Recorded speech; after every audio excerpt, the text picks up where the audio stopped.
My monologue today concerns the ongoing Israeli-Gaza war. This is not only a humanitarian disaster for both sides, but it is a threat to regional stability as well. There are additional fears of World War III if the conflict spreads to other nations. These concerns are analyzed in opinion interviews with former U.S. military officials and self-appointed experts in the mainstream news and on YouTube. One such video interview on Judge Andrew Napolitano's YouTube channel is with former UN Weapons Inspector Scott Ritter. His proposed solution exemplifies just how ignorant so-called experts are. And just what is his solution? It's to negotiate with Hamas. Give me a break. As Benjamin Franklin once said, we are all born ignorant, but one must work hard to remain stupid. Let's get real. Hamas cannot be negotiated with because it is an Islamist-driven ideology whose sole aim is to kill all the Jews. This was explained during a Fox News interview with Mossab Hassan Youssef, the son of a Hamas co-founder. Scott Ritter doesn't get it. I don't know why Andrew Napolitano keeps interviewing this clown.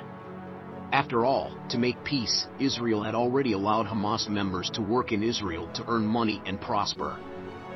But now we learn that Hamas had no intention of moderating its hatred of Jews. They just played along to keep Israel off guard for their barbaric attack on October 7th.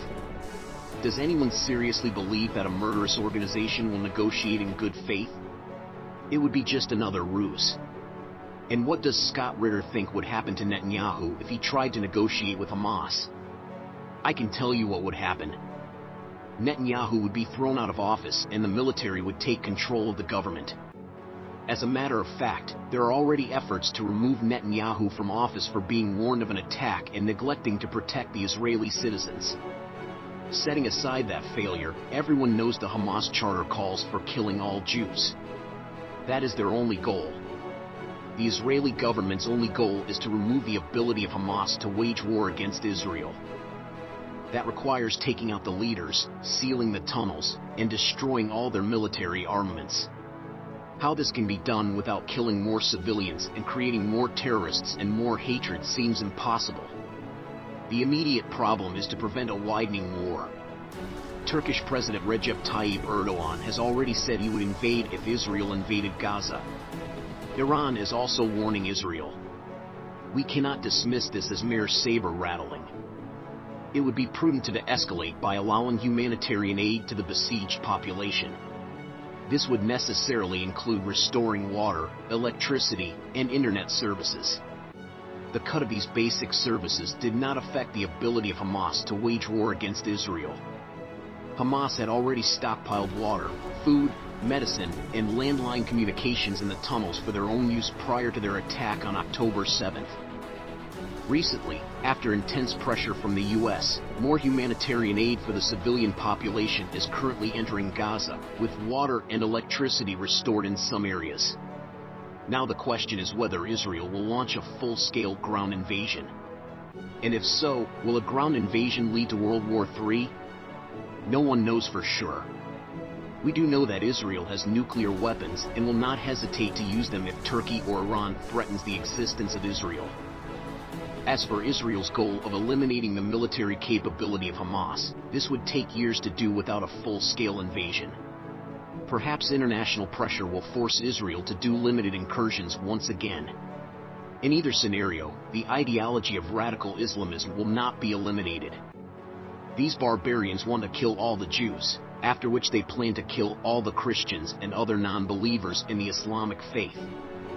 If they could accomplish that, which they can't, then the radical Sunnis and the Shias would resume cutting each other's throats. We must conclude, therefore, that the survival of civilization requires all nations to work together for a complete solution to this radical Islamist menace. There must also be a worldwide effort to eliminate the cancer of anti-Semitism by educating the people in every nation that hatred is irrational and subjects us to manipulation. Like Hamas, Hitler stoked hatred to gain power. The Jews were an easy target for several reasons, and it bears examining so we don't fall prey to any hate-filled ideologies. First off, the historical hatred and discrimination against Jewish people, known as anti-Semitism, has complex and deep-rooted origins. Anti-Semitism has sadly existed for centuries and has taken various forms, ranging from religious prejudice to cultural, social, and economic discrimination. Contributing factors to the historical hatred towards Jews include: Reason 1, religious factors. Historically, religious differences have played a significant role. The Jewish people have often been scapegoated for the death of Jesus Christ, leading to religious animosity. The Christian doctrine of the time often portrayed Jews as Christ killers, fostering deep-seated resentment. Reason 2, cultural and economic differences. Jewish communities have often been distinct due to their cultural and religious practices. Their separateness has, at times, led to misunderstanding and discrimination. Additionally, due to restrictions on the types of jobs and property ownership in medieval Europe, Jewish people were often involved in money lending and financial activities, which led to negative stereotypes and economic jealousy. Reason 3, scapegoating and political reasons. During times of economic hardship or political instability, Jews have been used as scapegoats. For instance, in the Middle Ages, Jews were blamed for the Black Death, resulting in violent pogroms and mass killings. Similarly, in more recent history, the Jews were scapegoated for Germany's economic problems after World War I, which also contributed to the rise of anti-Semitism and the Holocaust. Reason 4, propagation of stereotypes and propaganda. Negative stereotypes and propaganda have been spread throughout history, fueling hatred and discrimination against Jews.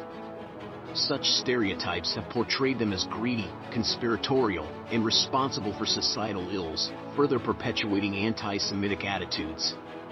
It's important to note that anti-Semitism is not a uniform belief. It has evolved over time, taking different forms in different cultures and eras. However, it remains a persistent and harmful prejudice that has had devastating consequences for the Jewish community throughout history.